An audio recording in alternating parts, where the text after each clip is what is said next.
No compromise. There's no compromise.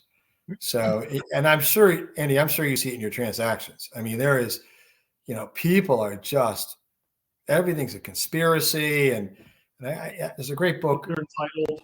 They're entitled. There's a great book called Sometimes an Apple is Just an Apple. And I always say that to people. I go, sometimes we just screwed up. I mean, it happens. So we'll fix it. But, there's no nefarious conspiracy happening here.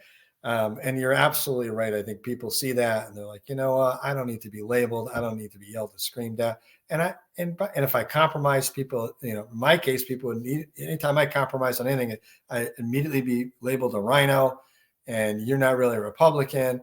And then same thing on the Democratic side, they're a dino. And I'm like, no, this is the way things have been done for 300 years is you don't get everything you want. I don't get everything I want. If we both walk away a little unhappy, probably was a good compromise.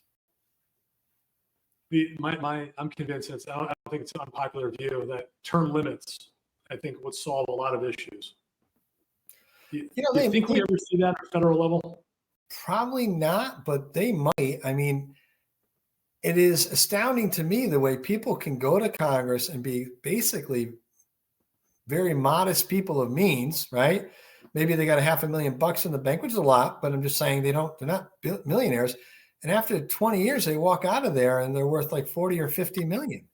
Part of that is because they're, the Republicans have been screaming about this, but they're guilty of this too. There's an insider trading. You have an insider trading exemption, right? That allows them to. Speaking of insider trading, there's this fantastic app called Autopilot. Have you seen this yet? No.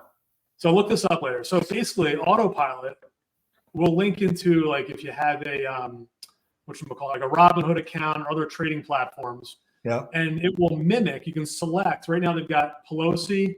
So from a political standpoint, we got Pelosi. Maybe that's the only, actually, no, there's more politicians. Crenshaw tracker, top political IDF fund, ITF, the Schultz tracker, Goldman tracker. Basically, all these politicians, whether there's influential people, hedge fund managers, popular people who are in the know. And so basically Pelosi's yearly average return is 31% on her investments. And they track it back to certain hearings and things like that. And